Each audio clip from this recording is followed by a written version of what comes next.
السلام علیکم ناظرین، میں ہوں آپ کا میزبان زرشا علی جعفری، اور آج کے پروگرام میں ہمارے ساتھ موجود ہیں پیر خالد زیاد صاحب۔ جیسا کہ ناظرین آپ جانتے ہیں کہ پہلے بھی کچھ دن پہلے ہم نے پیر صاحب کے ساتھ پروگرام کیا تھا اور ان کی گفتگو کو ہم نے سنا، اور آج پھر پیر صاحب کے پاس حاضر ہوئے ہیں اور ان سے جانتے ہیں اور ان سے کچھ گفتگو کرتے ہیں۔ جی السلام علیکم پیر صاحب۔ جی وعلیکم السلام جی ورحمۃ پیر اللہ۔ صاحب، ہم آپ سے جاننا چاہیں گے، ہمارے ناظرین بھی، یہ جو روحانیت ہے یہ کس طرح بندے کو ملتی ہے؟ جس طرح کہ کافی پیر یعنی کہ جو ہیں وہ روحانی دم وغیرہ کرتے ہیں، تو یہ اس کے بارے میں آپ تھوڑا سا آگاہ کیجیے گا، یہ روحانیت کس طرح ملتی ہے؟ دیکھیں علی، سب سے پہلے تو یہ ہے کہ آپ کا بہت شکریہ کہ آج آپ نے پھر سے ہمارے ساتھ نشست کی ہے۔ تو یہ بات ہے کہ یہ جو روحانیت ہے، یہ آپ کو پہلے ہی میں نے بتایا کہ بہت گہرا سمندر ہے۔ تو یہ ان کے مقدر میں ہی آتی ہے جن کو اللہ پاک چن لیتے ہیں اس معاملے کے لیے۔ اس کے لیے میں ایک چھوٹا سا واقعہ کسی نے کوٹ کیا ہوا ہے، تو میں آپ کو بتاتا ہوں کہ یہ بہت پرانے وقتوں کی بات ہے کہ ایک ملاح جو کہ دریائے نیل میں کشتی چلاتے تھے، جی تو اس ملاح نے اپنا واقعہ بیان کیا ہے کہ میں کشتی چلاتا تھا، تو ایک دن ایک کشتی سے میں دریا کے پار چلا رہا تھا، تو ایک بزرگ آئے میری کشتی میں سوار ہوئے، تو انہوں نے مجھے کہا کہ آپ مجھے اللہ کی رضا کی خاطر دریا پار کروائیں گے؟ تو ملاح نے کہا میں بالکل اللہ کی رضا کی خاطر آپ کو دریا پار کرواؤں گا۔ جیسے ہی اس نے دریا پار کروانے کے لیے ان کو کشتی میں بٹھایا، تو راستے میں جو بزرگ تھے انہوں نے اس سے بات کرنا شروع کی کہ دیکھو، اگر میں تمہیں کوئی اپنی امانت دوں تو تم جس کے لیے میں دوں گا اس تک پہنچا سکتے ہو؟ تو ملاح نے کہا کہ بالکل میں پہنچا سکتا ہوں، آپ مجھے خدمت کا موقع دیں۔ جی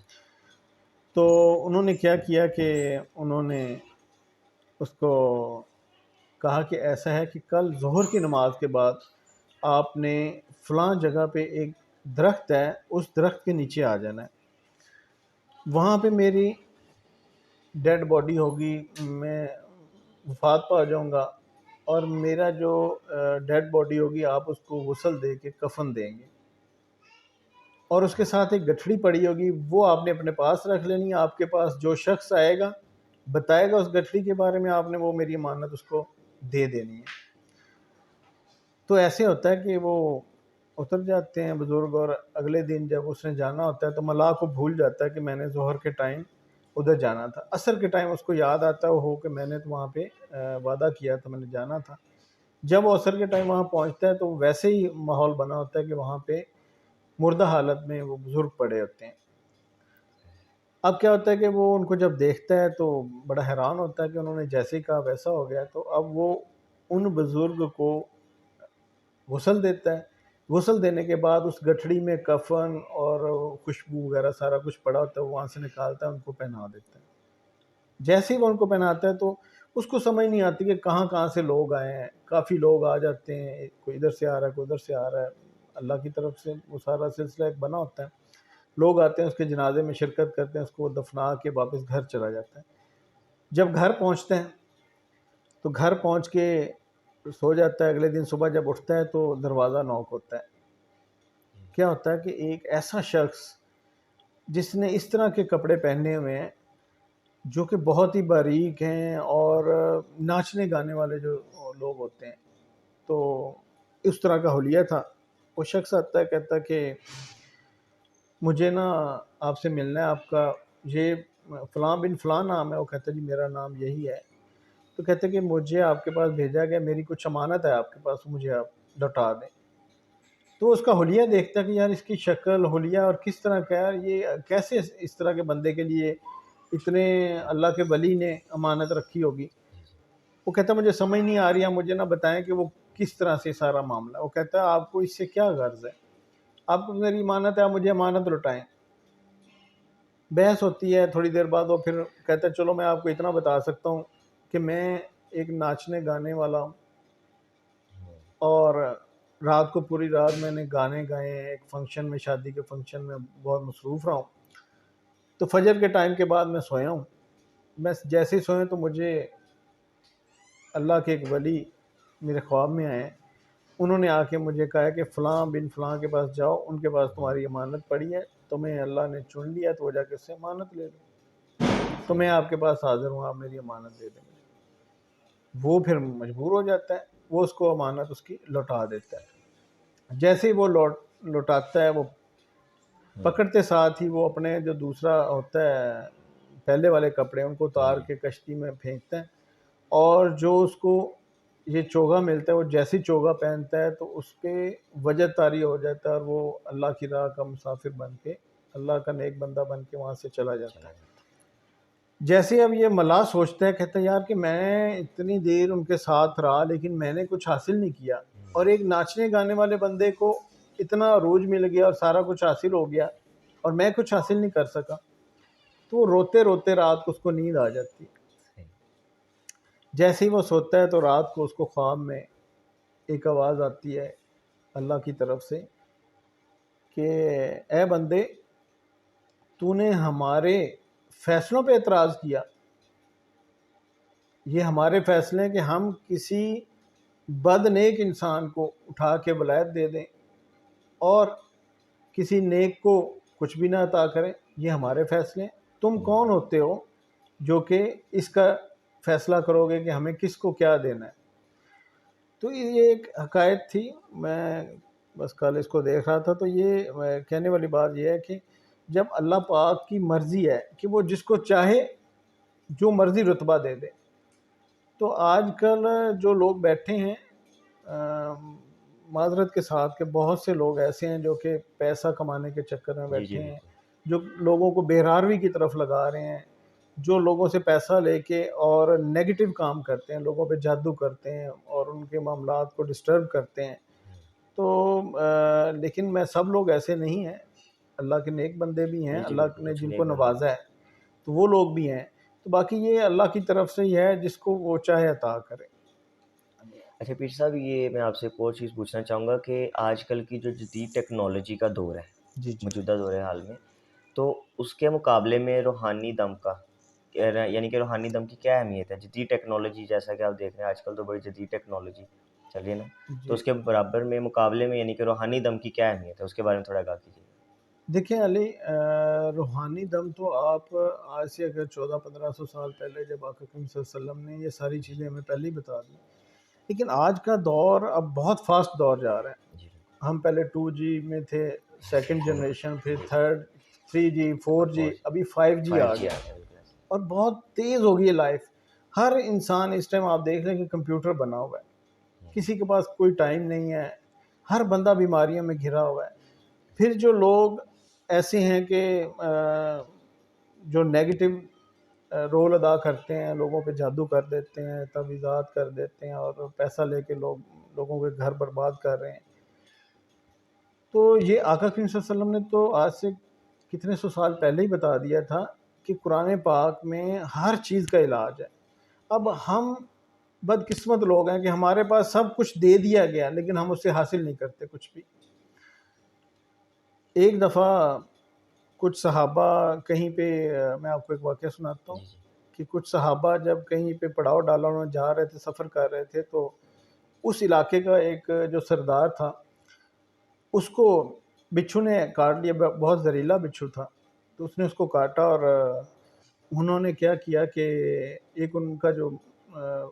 ملازم تھا وہ بھاگا بھاگا آیا ان پڑاؤ کرنے والے صحافیوں، ان کے صحابہ کے پاس، تو انہوں نے آگے کہا کہ آپ میں کوئی ایسا ہے جو دم کر لے، بچھو کے کاٹے کا دم کر لے؟ تو صحابہ نے کہا ہاں ہم کرتے ہیں دم۔ تو انہوں نے کہا کہ چلیں آج ہمارے سردار کو بچھو نے کاٹ لیا، اس کی حالت غیر ہے، تو آپ نے دم کر دیں ان کو۔ تو جب صحابہ گئے تو انہوں نے دم کیا تو اللہ نے کرم کر دیا، وہ ٹھیک ہو گیا۔ جب وہ ٹھیک ہوا تو انہوں نے کہا کہ آپ انعام میں کیا لوگے، ہدیہ بتاؤ کیا لوگے؟ تو انہوں نے کہا کہ آپ جو چاہیں دے دیں۔ تو کیا ہوا کہ انہوں نے نا 40 بکریاں ان کو دی، پورا ایک ریوڑ دے دیا بکریوں کا۔ وہ بکریاں لے کے واپس آئے، تو جب اگلے دن حضور پاک صلی اللہ علیہ وسلم کی محفل میں ان کا حاضری ہوئی تو انہوں نے بتایا اس واقعہ سارا کو، تو آقا کریم صلی اللہ علیہ وسلم مسکرا دیے اور فرمایا کہ اچھا یہ دم کا طریقہ آپ کو کس نے بتایا؟ تو صحابہ نے کہا جی بلا شبہ آپ نے ہمیں یہ سارا طریقہ بتایا۔ تو انہوں نے کہا پھر آدھی بکریاں میری ہوئی نا، مسکرا کے آقا کریم صلی اللہ علیہ وسلم نے فرمایا۔ تو آقا کریم نے تو یہ سورہ فاتحہ سے علاج اور قرآن پاک سے علاج کا طریقہ بہت پہلے بتا دیا تھا، لیکن ہم گمراہی میں گھرے ہوئے ہیں۔ آپ یقین کریں کہ میرے پاس پوری دنیا سے لوگ نا علاج کے لیے نا رابطہ کرتے ہیں، تو کینیڈا سے ایک انگریز تھے، انہوں نے، وہ کیلیفورنیا کے رہنے والے تھے، پھر وہ کینیڈا سیٹل ہو گئے، تو انہوں نے کانٹیکٹ کیا، تو وہاں پہ کہہ لیں ہمارے جواز صاحب ہیں، ان کو ہم نے یہ سارا سلسلہ دیا ہوا آگے، تو کینیڈا میں لوگوں کا علاج کرتے ہیں، تو الحمدللہ انہوں نے غیر مسلم پہ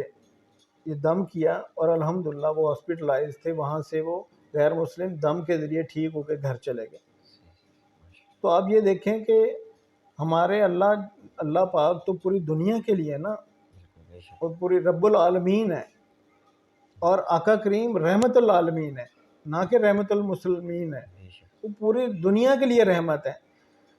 تو آج کے جدید دور میں الحمدللہ قرآن پاک میں ہر مرض کی شفا کے لیے بتایا گیا ہے۔ یہ تو اب ہم پہ ہے کہ ہم اس سے کتنا اس کو حاصل کرتے ہیں۔ اچھا پیر صاحب، آپ سے ایک اور چیز پوچھنا چاہوں گا، یہ جو فالج کے مریض ہیں جی جی اور اس کے ساتھ جیسے کہ موروں کی درد کے بہت سارے پیشنٹ ہوتے ہیں، تو اس کا علاج یعنی کہ کس طریقے سے، آپ اس کے بارے میں تھوڑا سا آگاہ کیجیے جی، ہمارے میں ناظرین آپ کو بالکل بتاتا ہوں۔ جو فالج کے مریض ہیں، جی دیکھیں جب بھی کوئی، میں نے پہلے بھی لاسٹ سیشن میں بھی آپ کو بتایا تھا کہ جو بھی مرض ہوتا ہے اس کے پیچھے کوئی نہ کوئی ایسا ریزن ہوتا ہے کہ یہ مرض آیا کہاں سے، کیوں ہو گیا۔ جی اب کیا ہوتا ہے کہ کئی لوگوں پہ جب کوئی جادو کے اثرات آتے ہیں یا کوئی ایسے تعویذات کے یا معاملات ہوتے ہیں، تو اکثر لوگوں پہ یہ فالج کے اٹیک آ جاتے ہیں۔ جیسے کسی کو فالج کا اٹیک ہوتا ہے، اگر تو آپ منیمم پیریڈ میں، یعنی کہ ایک ہفتے کے اندر، جی 10 دن کے اندر آپ روحانی علاج کی طرف آ جائیں، اور ہم اس کی کاٹ کر کے فوری طور پہ اس کا علاج کریں، تو اس کے رزلٹ بہت اچھے آتے ہیں۔ جیسے ہمارے وہ یوٹیوب پہ ایک ویڈیو پڑی ہے، خاتون تھی جو ادھر سے قصور کی تھی، اس کو 6 سپتمبر 2021 میں فالج کا اٹیک ہوا ہے۔ 10 سپتمبر کو انہوں نے ہم سے رابطہ کیا، ہم نے اس کا علاج شروع کیا۔ الحمدللہ 14ویں دن وہ عورت اپنے پیروں پہ کھڑی ہو گئی تھی، جبکہ پہلے جب میرے سے انہوں نے رابطہ کیا تو اس کو انہوں نے کفن دفن تک تیار کر لیا تھا۔ تو ہم نے اللہ کی کلام سے اس کا علاج کیا، الحمدللہ 12ویں دن وہ اپنے پیروں پہ کھڑی ہو گئی، اور پہلے دن ہی علاج سے اس کا گلا بھی کھل گیا تھا، اس کی زبان بھی چلنا شروع ہو گئی تھی، آنکھیں بھی کام کرنا شروع کر گئی تھی۔ تو اس کا سب سے پہلے یہ ہے کہ ہم جب علاج کرتے ہیں تو جو فالج کا ایریا ہوتا ہے، سب سے پہلے اگر وہ اس کی فرض کریں اگر یہ ہاتھوں میں آ گیا، تو اگر تو ہاتھوں کی انگلیاں موومنٹ کرنی شروع ہو گئی ہیں، پاؤں میں، پاؤں کی انگلیاں تھوڑا سا حرکت دے رہی ہیں، اور ان میں کیڑیاں دوڑنی شروع ہو جاتی ہیں، جیسے کہ کیڑیاں چلنی شروع ہو گئی، بلڈ نے سرکولیشن شروع کر دی ہے، تو اٹس مین کہ اس کے گروتھ کے چارجز بڑھنا شروع ہو جاتے ہیں، اور وہ ریکوری کی طرف آنا شروع ہو جاتا ہے۔ تو یہ اللہ کے کلام میں بڑی برکت ہے، الحمدللہ ہم نے بہت سے مریضوں کو اس میں جو ہے کہہ لیں کہ علاج کیا، اور وہ ٹھیک ہو گئے۔ جی ناظرین، جیسا کہ آپ نے پیر صاحب کی گفتگو کو سنا، اور پیر صاحب سے ہم نے کافی سوالات کیے اور آپ تک ہم نے پہنچانے کی کوشش کی، اور امید کرتے ہیں کہ آپ کو ان کی باتوں سے، ان کی گفتگو سے فائدہ پہنچے گا۔ اور ناظرین، آپ کو بتاتا چلوں کہ پیر صاحب، میں تھوڑی سی بتانا چاہوں گا کہ جی جی میں اپنے بھی کچھ پیشنٹ لے کے آیا تھا پیر صاحب کے پاس، تو الحمدللہ ماشاءاللہ وہ پیشنٹ بالکل ٹھیک ہیں، اور ان کے جو بھی مسائل پیر صاحب نے بتائے تھے وہ بالکل ویسے ہی تھے۔ اعصابی امراض میں ایک بچہ تھا، اور کچھ 1-2 لوگ اور تھے جن کو کوئی پریشانیاں تھیں، تو الحمدللہ پیر صاحب کے روحانی علاج سے وہ اب تندرست ہیں اور بالکل ٹھیک ہیں۔ اور آپ کو ناظرین یہ بتانے کا یہی مقصد ہے کہ اکثر لوگ اس چیز پہ جلدی کیا کہتے ہیں کہ اعتماد نہیں کرتے، کہ سب بیٹھے ہوئے ہیں، دم کر رہے ہیں، بس یہ ہے دیہڑی، لیکن ایسا کچھ نہیں ہے ناظرین۔ میں بالکل پیر صاحب کے پاس آیا تھا، اور سب سے پہلے جو پروگرام کیا وہ کرنے کے پہلے ہم نے پیر صاحب کو دیکھا تھا کہ واقعی روحانی دم یہ کس انداز سے کرتے ہیں، اور پیشنٹ صحت یاب، شفا یاب ہوتے ہیں۔ تو بالکل ناظرین ایسا ہی ہے، الحمدللہ جو پیشنٹ میں لے کے آیا تھا وہ بہت تندرست ہیں، اور انشاءاللہ نیکسٹ